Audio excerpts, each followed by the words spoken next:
I used to spend over $600 a month on groceries for just two people, and that didn't even include the thousands I was wasting on takeout. Honestly, I felt chaotic, I was ashamed, and I was consistently broke.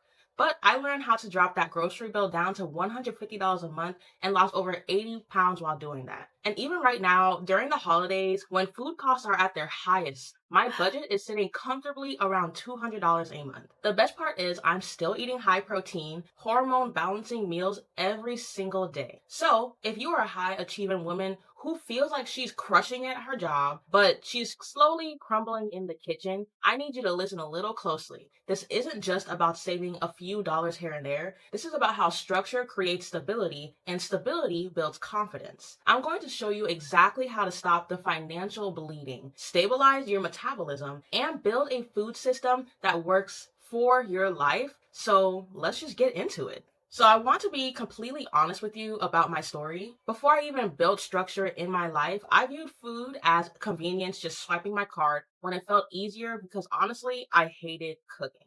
At my heaviest, I was 315 pounds, really dealing with PCOS and prediabetes, and I was shopping with literally zero strategy.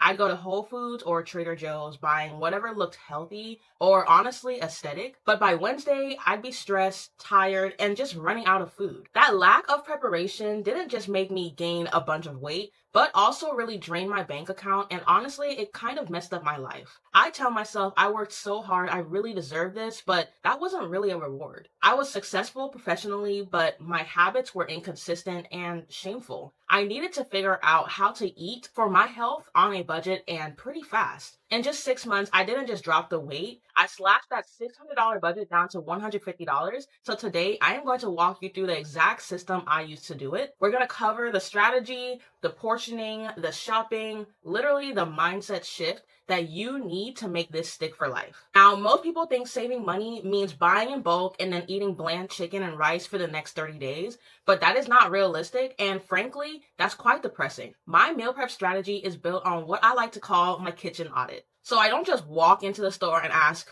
what looks good today? That's literally impulsive. Instead, I plan based on what I already have. I structure my entire month around my proteins first. I like to prioritize protein because it's the most expensive item on your list, but it's also the most crucial asset for your metabolic health. It stabilizes your blood sugar and it keeps you full so you're not reaching for snacks every hour. So here's the simple breakdown. I take my monthly budget and I divide it into bulk protein purchases. So I have enough meat to last the entire month. I do bi-weekly grocery runs to keep my vegetables fresh. I also rely on pantry staples like rice and oats and my seasonings that I also buy in bulk. Treat your kitchen like a business. You stop wasting money on random ingredients that you're never going to use. Now, let's talk about the best places to grocery shop, and I'm going to tell you why. And if you're doing your full grocery haul at Whole Foods every single week, you are literally paying the aesthetic tax. You are paying for the vibe, not the nutrition, and I'm just keeping it honest from here. For me, the smart business move is shopping at Costco or at Sam's Club. These are the best places for bulk protein, dairy, and frozen produce. And yes, the upfront cost is higher, but the cost per meal is significantly lower. And that's what you guys need to start paying attention to. If you don't have a membership or storage space yet, Aldi or Walmart are your next best options for staples. I personally do not shop at these spots. My two stores for bi-weekly shopping is Publix and Lot Market. For those of you guys who do not know, Lot Market is an Asian supermarket, so I love to get a lot of my produce from there. You can go ahead and say Trader Joe's and Whole Foods for the sparkle or anything specific like sauces or the holiday season, just to keep things interesting, but not to build your foundation from there. We are trying to build financial calm, not just a pretty fridge, so please don't always shop at Trader Joe's for your staples. Really save that for specialty holiday items. Now let's talk about the execution. This is where a lot of you guys are failing because you buy the food, but then you don't prep it, and then it goes bad. So that is called a wasted investment, and my method is about creating a safety net of meals. So previously, I would divide my bulk proteins immediately the day I bought them.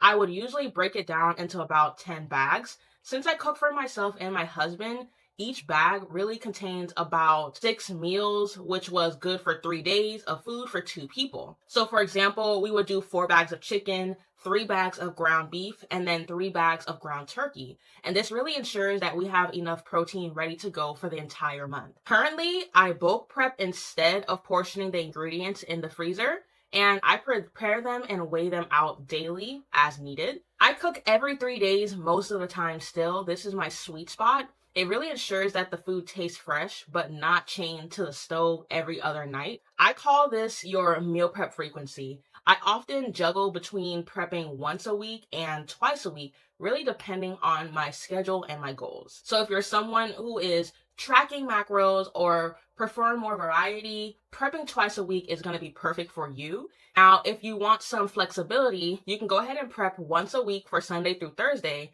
and then you can eat out Friday and Saturday. Now, a lot of women like to tell me, Akima, I can't meal prep because I just get bored. Boredom is a lack of creativity, not a lack of money. So I keep my system simple by rotating flavors, not the ingredients. So week 1, I might do rice bowls, and then week 2, I switch to taco-inspired meals. The base protein and the carb source stay the same. I just change the seasoning and the vegetables of my dish. I get all of my seasonings in bulk at Costco, and I swear by Kinder's Seasonings, it's not sponsored, but it should be.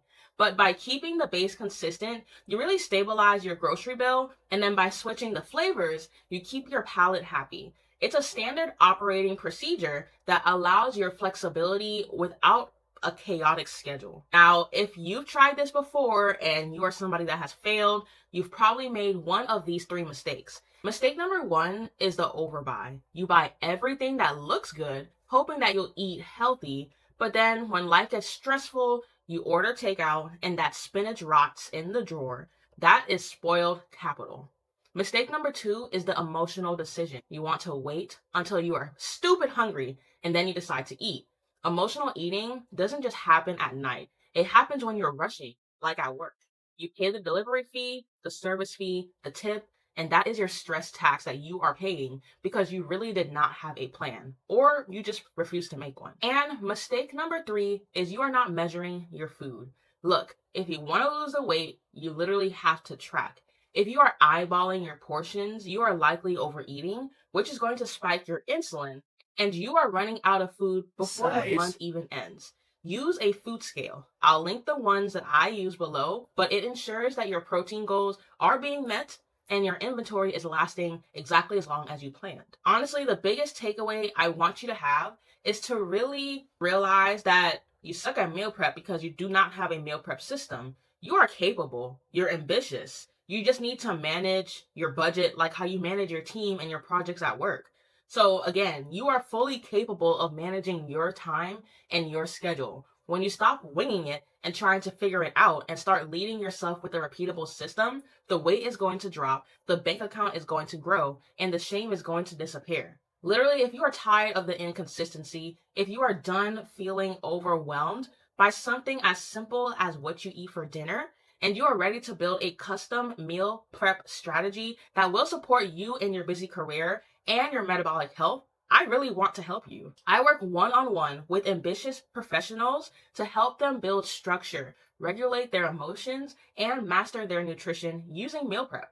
If you are interested in learning more, click the link in the description below and apply for my one-on-one coaching program. And if you thought that this video was helpful at all, be sure to go ahead and give it a like and subscribe for more value like this on my channel. Thank you guys for watching, and let's make 2026 the year that we stop giving up on ourselves and create a system that works for our busy schedules. I'll see you guys in the next video.